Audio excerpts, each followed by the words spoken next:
ஆறுபடை வீடுல 2வது இடம்தான் திருச்செந்தூர் சுப்பிரமணிய சுவாமி கோவில். சூரனை சம்ஹாரம் செஞ்ச இடம் திருச்செந்தூர்ன்றதுனாலதான்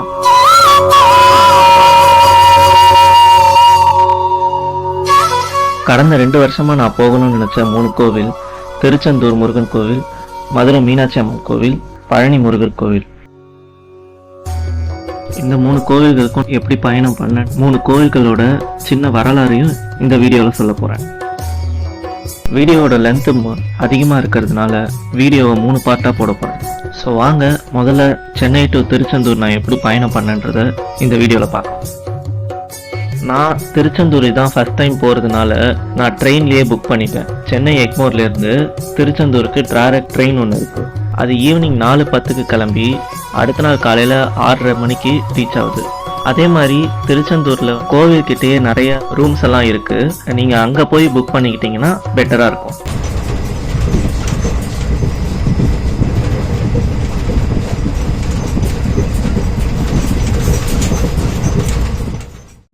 யூஸ்வலாகவே திருச்செந்தூரில் கூட்டம் இருக்கும். ஸோ நான் போன டைம் சண்டேன்றதுனால இன்னும் கூட்டம் அதிகமாக இருந்துச்சு. திருச்செந்தூரில் ஃபஸ்ட்டு சாமியை பார்க்கறதுக்கு முன்னாடி கடலில் நீராடிட்டு 4 கிணறுல நீராடிட்டு அதுக்கப்புறம் தான் சாமியை போய் தரிசனம் பண்ணேன். ஸோ நம்மளும் அதை பண்ணலான்னு சொல்லி நான் ஃபஸ்ட்டு போனேன். தனியாக வேற போயிருந்ததுனால நான் கடலில் கால் மட்டும் நினச்சிட்டு ரூமுக்கு ரெஃப்ரெஷ் ஆகிட்டு அதுக்கப்புறம் நான் சாமி பார்க்க கிளம்பிட்டேன். ஆறுபடை வீடுல 2வது இடம்தான் திருச்செந்தூர் சுப்பிரமணிய சுவாமி கோவில். இந்த கோவில் எப்படி புகழ் பெற்றுச்சுன்னா, பிரம்மா, விஷ்ணு பரமாத்மா, இந்திரன், அப்புறம் தேவர்கள் இவங்க எல்லாரும் கைலாயத்துக்கு ஓடி சிவபெருமானை பார்த்து சூரபத்மனோட தொல்லை தாங்க முடியல அப்படின்னு சிவபெருமான் கிட்ட சொல்றாங்க. சிவபெருமான், கவலைப்படாதீங்க, என்னோட மகன் முருகன் சூரபத்மன் கிட்ட இருந்து உங்களெல்லாம் காப்பாத்துவான்னு சொல்றாரு. சிவபெருமான் முருகப்பெருமானை கூப்பிட்டு, முருகா, சூரபத்மனோட போர் செஞ்சு அவனை ஜெயிச்சுட்டு வான்னு சொல்றாரு. முருகப்பெருமானும் சிவபெருமானோட சொல்லுக்கு கட்டுப்பட்டு போருக்கு கிளம்புறாரு. முருகன் போருக்கு கிளம்பும் போது நடுவுல நாரதர் வந்தாரு. முருகா, நீங்க சூரபத்மனோட போர் செய்ய தானே கிளம்புறீங்க, அதுக்கு முன்னாடி அவனோட தம்பி தாரகனை அழிச்சாதான் நீங்க சூரபத்மனை ஜெயிக்க முடியும்னு சொல்றாரு. முருகரும் நாரதருக்கு நன்றி சொல்லிட்டு தாரகனோட போருக்கு போறாரு. தன்னோட தாய் தந்தை கொடுத்த வேலாயுதத்தை தாரகனை நோக்கி எறிகிறாரு. அது தாரகனோட தலையை துண்டாக்கி தாரகன் அங்கே இறந்து போறான். அதுக்கப்புறம் முருகன் சூரபத்மன் இருக்கிற இடத்துக்கு வந்தாரு. சூரபத்மனோட கடுமையா சண்டை போடுறாரு. சூரபத்மன் பயங்கர பலசாலியா இருந்ததுனால போர் நீண்டலாம் நடக்குது.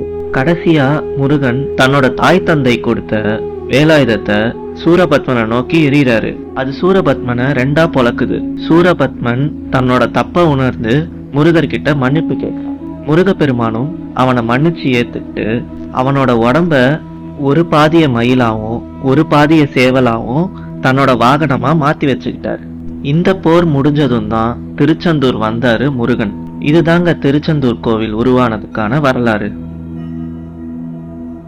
சூரனை சம்ஹாரம் செஞ்ச இடம் திருச்செந்தூர்ன்றதுனாலதான் சூரசம்ஹாரம் இங்க வருஷம் விமர்சையா கொண்டாடுறாங்க.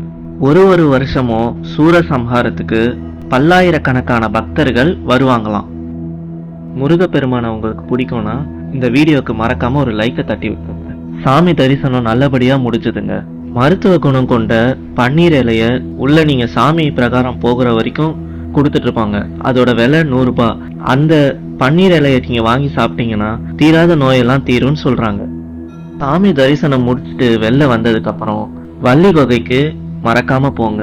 வள்ளி குகை 3வது பிரகாரத்துல வடக்கு பக்கத்துல கடலை ஒட்டி இருக்கு. வள்ளி குகைக்கு நிறைய புராண கதைகள் சொல்லப்படுது.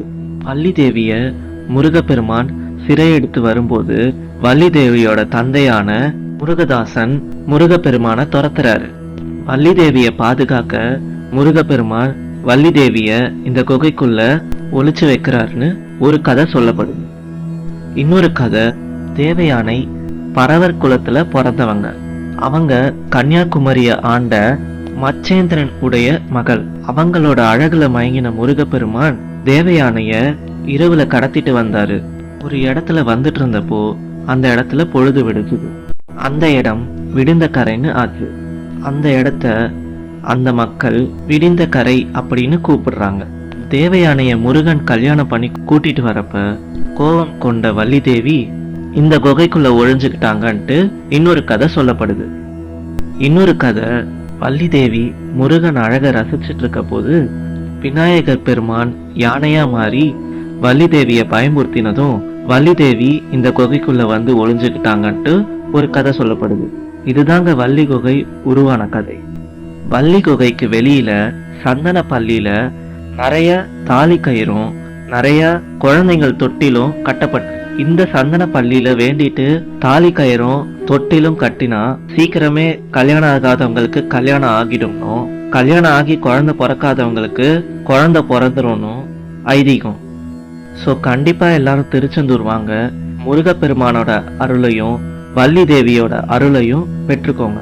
ஸோ இந்த வீடியோ கண்டிப்பா உங்களுக்குலாம் பிடிச்சிருக்கும்னு நினைக்கிறேன். தேங்க்யூ.